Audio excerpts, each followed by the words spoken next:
Shalom, selamat pagi Bapak Ibu Saudara yang terkasih dalam Tuhan. Kita akan merenungkan firman Tuhan dari Zakharia pasal yang ke-7 pembacaan kita pada pagi hari ini. Mari kita melihat firman Tuhan. Kita akan membaca, saya akan membaca untuk kita sekalian, Bapak Ibu bisa menyimaknya. Perikopnya ibadah puasa yang baik. Pada tahun yang keempat zaman Raja Darius, datanglah firman Tuhan kepada Zakharia pada tanggal 4 bulan ke-9 yakni bulan Kisleu. Adapun penduduk Betel telah mengutus Sarezer dan Regemelek serta orang-orangnya untuk melunakkan hati Tuhan, untuk menanyakan kepada para imam dari rumah Tuhan semesta alam dan kepada nabi demikian, haruskah kami sekalian menangis dan berpantang dalam bulan yang kelima seperti yang telah kami lakukan bertahun-tahun lamanya? Maka datanglah firman Tuhan semesta alam kepadaku bunyinya, katakanlah kepada seluruh rakyat negeri dan kepada para imam demikian, ketika kamu berpuasa dan meratap dalam bulan yang kelima dan yang ketujuh selama 70 tahun ini, adakah kamu sungguh-sungguh berpuasa untuk aku? Dan ketika kamu makan dan ketika kamu minum, bukankah kamu makan dan minum untuk dirimu sendiri? Bukankah ini firman yang telah disampaikan Tuhan dengan perantaraan para nabi yang dahulu, ketika Yerusalem dengan kota-kota yang di sekelilingnya masih didiami orang dan masih sentosa, dan tanah Negeb dan daerah bukit masih didiami? Firman Tuhan datang kepada Zakharia bunyinya, beginilah firman Tuhan semesta alam, laksanakanlah hukum yang benar dan tunjukkanlah kesetiaan dan kasih sayang kepada masing-masing. Janganlah menindas janda dan anak yatim, orang asing dan orang miskin, dan janganlah merancang kejahatan dalam hatimu terhadap masing-masing. Tetapi mereka tidak mau menghiraukan, dilintangkannya bahunya untuk melawan dan ditulikannya telinganya supaya jangan mendengar. Mereka membuat hati mereka keras seperti batu amril supaya jangan mendengar pengajaran dan firman yang disampaikan Tuhan semesta alam melalui rohnya dengan perantaraan para nabi yang dahulu. Oleh sebab itu datang murka yang hebat daripada Tuhan. Seperti mereka tidak mendengarkan pada waktu dipanggil, demikian pula tidak mendengarkan pada waktu mereka memanggil. Firman Tuhan semesta alam. Oleh sebab itu aku meniupkan mereka seperti angin badai di antara segala bangsa yang tidak dikenal mereka.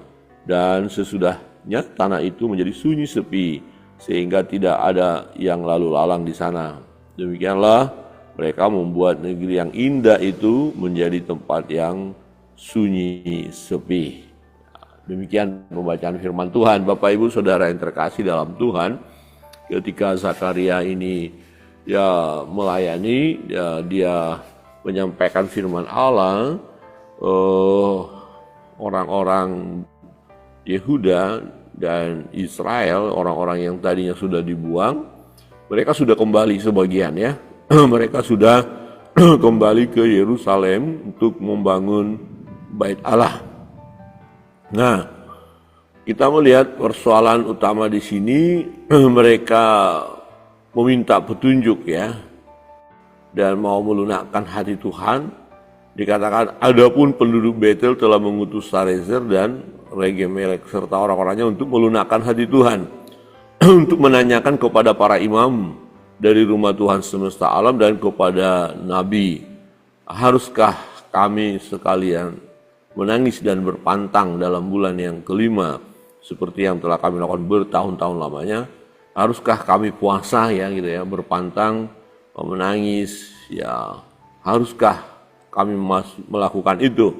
Jadi mereka bertanya kepada Tuhan dengan datang kepada nabi, tetapi mereka dijawab oleh Tuhan melalui nabi juga. Dikatakan ayat 5 Katakanlah kepada seluruh rakyat negeri ini dan kepada para imam demikian, ketika kamu berpuasa dan meratap dalam bulan yang kelima dan yang ketujuh selama 70 tahun ini, adakah kamu sungguh-sungguh berpuasa untuk aku? Nah, artinya apa? Mereka diingatkan memang kalian melakukan puasa, kalian ibadah, tetapi sebenarnya yang kalian lakukan itu ya tidak berkenan kepada Allah. Ya, mengapa?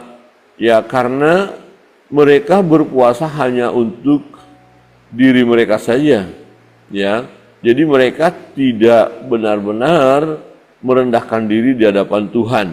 Di ayat 6 dikatakan, dan ketika kamu makan dan ketika kamu minum, bukankah kamu makan dan minum untuk dirimu sendiri? Jadi itu hanya untuk kepuasan diri mereka saja. Nah, sementara perbuatan mereka hari lepas hari tidak mencerminkan perbuatan orang yang bertobat, ya orang yang takut akan Tuhan. Ya, maka dikatakan mereka masih melakukan perbuatan-perbuatan yang tidak memuliakan Tuhan. Ayat 9 kalau kita lihat di sini dikatakan, beginilah firman Tuhan semesta alam, laksanakanlah hukum yang benar dan tunjukkanlah kesetiaan dan kasih sayang kepada masing-masing. Nah, jadi apalah artinya berpuasa, apa artinya ya beribadah kepada Allah, tetapi ya tidak melaksanakan hukum yang benar dan tidak menunjukkan kasih sayang kepada sesama. Jadi ini hanya seremoni saja. Oh, datang beribadah, puji Tuhan, haleluya, menyembah ya pada saat ibadah, pada saat di gereja katakan begitu. Tapi setelahnya mereka ya tidak ada kasih sayang, ya tidak melaksanakan hukum yang benar. Jadi apalah artinya ibadah itu? Nah, ini tidak berkenan kepada Tuhan. Padahal dikatakan kami lakukan selama 70 tahun, kami terus lakukan itu. Masihkah harus kami lakukan? Ya Tuhan bilang artinya ya nggak perlu lagi perlu dilakukan jika puasanya model seperti ini, nggak ada gunanya.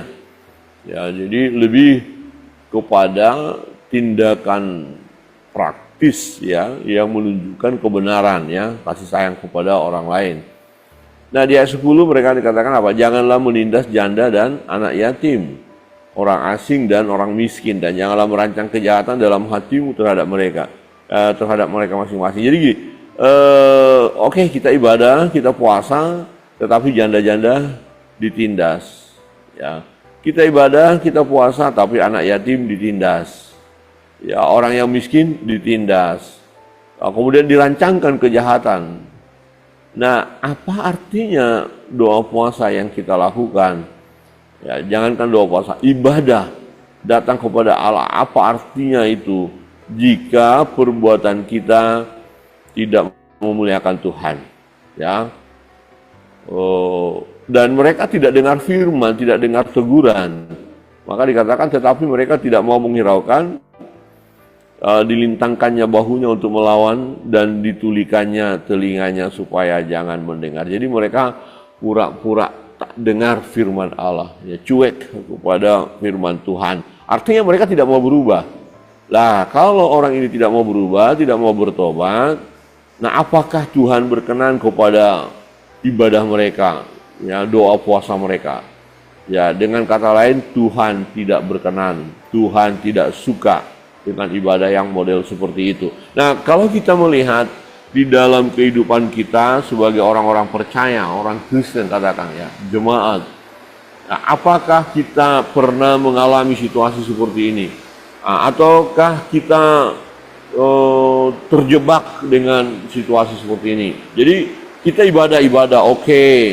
Oh, kita menyembah Tuhan, memuliakan Tuhan, ya. Tetapi tidak ada perubahan dalam hidup kita. Ya, mabuk ya tetap mabuk, judi tetap judi, mencuri tetap mencuri, ya menghina orang ya tetap menghina orang, memaki orang tetap memaki orang, perzinahan tetap melakukan perzinahan. Nah, terus ibadah tadi untuk apa? Apa kita kemudian berkata, oh saya sudah ibadah, Tuhan layakkan aku terus di hadapanmu? Wah, ya nggak bisa, karena perbuatan tiap-tiap hari tidak berubah. Ya. Dan di 12 berkata begini, mereka membuat hati mereka keras seperti batu amril, supaya jangan mendengar pengajaran dan firman yang disampaikan Tuhan semesta alam melalui rohnya dengan perantaraan para nabi yang dahulu. Oleh sebab itu datang murka yang hebat daripada Tuhan. Jadi karena tidak mau mendengar suara Tuhan, tidak mau mendengar firman Allah, tidak mau mendengar pengajaran, ya, maka mereka harus dihukum begitu.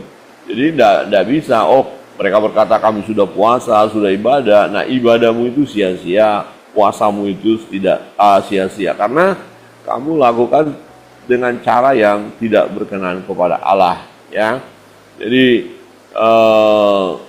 dibandingkan dengan ibadah, dengan perbuatan, ya, maka lebih penting adalah tindakan konkret, ya, perbuatan kita. Ya, sebab hidup kita adalah ibadah kita yang sejati. Jadi apa yang kita lakukan, ya, itu adalah ibadah kita.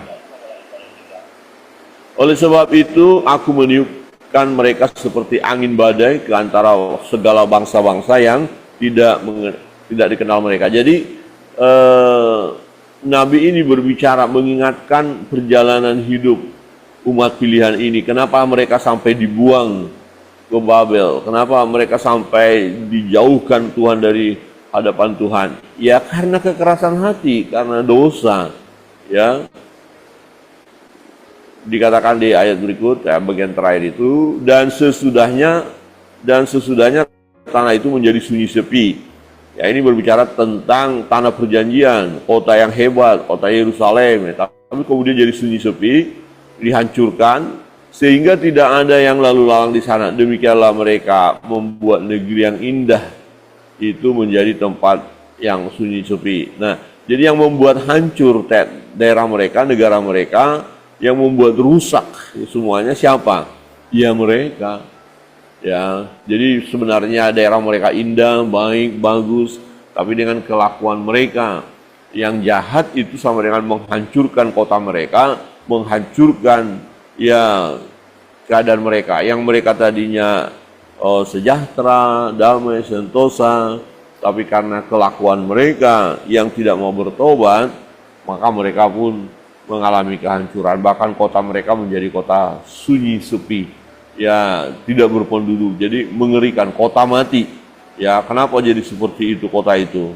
Karena perbuatan umat yang ada di kota itu yang melakukan kejahatan, berbagai kejahatan. Nah, pelajaran penting bagi kita, bukannya tidak penting ibadah, bukannya tidak penting doa puasa, penting, perlu. Nah, tetapi ketika kita melaksanakan ibadah kita, ya, maka kita harus mempraktekkan kebenaran firman juga dalam hidup kita hari lepas hari. Jadi bukan hanya sekedar tidak makan dan tidak minum, menahan lapar, tidak hanya sekedar puji Tuhan, haleluya, naikkan doa-doa kepada Allah, tidak hanya sekedar itu salah satu yang harus kita lakukan, tetapi ya akan menjadi tak berguna apa yang kita lakukan ini, ya, memuji Dia, berdoa, berpuasa, ini tidak akan berguna manakala dalam hidup kita hari lepas hari kita tidak bertobat. Pak Pendeta, bisakah orang itu memuji Tuhan tapi nggak bertobat? Bisa. Ya, jadi bisa, rajin juga bisa ke gereja, ya, tapi sebenarnya dia belum bertobat. Maka firman Tuhan pernah mengingatkan ketika kita tahu orang ini bertobat atau tidak, nah, dari perbuatannya, dari apa yang dia lakukan. Maka dikatakan kita tahu jenis pohon itu dari buahnya. Ya, jadi lihat aja buahnya. Ada orang yang berbicara tentang rohani luar biasa, tinggi-tinggi sekali, hebat, bla bla bla. Tapi lihat buahnya, lihat perbuatannya, nggak ada kasih, nggak mau menolong orang yang susah, gampang juga dia terpancing emosi, marah, ya, melakukan misalnya KDRT, ada loh ya, jadi hamba Tuhan tapi pelaku KDRT, ya, rumah tangganya berantakan, ya, macam-macam. Nah, tapi kalau berbicara tentang iman rohani, wah, luar biasa.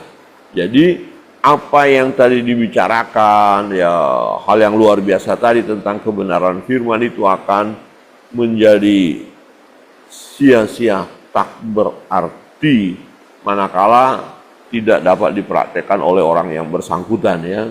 Hanya ngomong saja dia tapi dia tidak lakukan firman Allah, tidak melakukan kasih, ya tidak peduli dengan orang lain, maka orang ini tidak diberkati Tuhan. Nah, jadi dalam pembahasan kita Nabi Zakaria berkata, kenapa umat Tuhan itu tidak diberkati oleh Tuhan, bahkan ditinggalkan oleh Tuhan, karena mereka tidak bertobat. Jadi kita dalam perjalanan hidup kita hari lepas hari, mari buka hati dan bertindaklah sesuai dengan firman Allah, cepat bertobat ya. Jangan mengeraskan hati, jangan tutup telinga kepada firman. Ya jangan, ya udah, enggak usah dengar firman itu, jangan.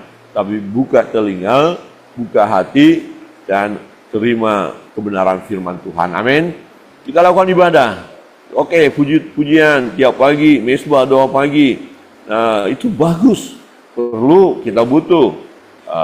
Tetapi tak akan menjadi bermanfaat, tidak ada faedahnya juga bagi kita jika ya perbuatan kita hari lepas hari tanpa pertobatan ya. Jadi yang penting adalah ya kita responi dengan perbuatan kita, artinya pertobatan yang kita tunjukkan. Ada amin. Nah, ini proses pertobatan ini terus menerus karena tiap-tiap hari kita dibaharui tadi, gampang tersinggung, gampang sakit hati, ya, tidak mau mengampuni, ya, melakukan perzinahan, ya, pemabukan, pesta pora, KDRT, macam-macam. Jadinya begitu ya. Tapi kemudian karena kita beribadah kepada Allah, merendahkan diri di hadapan Tuhan, ya, yang diikuti oleh tindakan kita mulai ya iris tipis-tipis, mulai dipotong, keluarkan, dan akhirnya kita akan muncul sebagai pribadi yang layak di hadapan Tuhan, yang berkenan kepada Tuhan dan menikmati berkat-berkat Tuhan. Amin. Tuhan Yesus berkati kita sekalian. Mari kita terus memberi diri kita untuk dibaharui dari hari ke hari. Kita berdoa untuk firman Tuhan.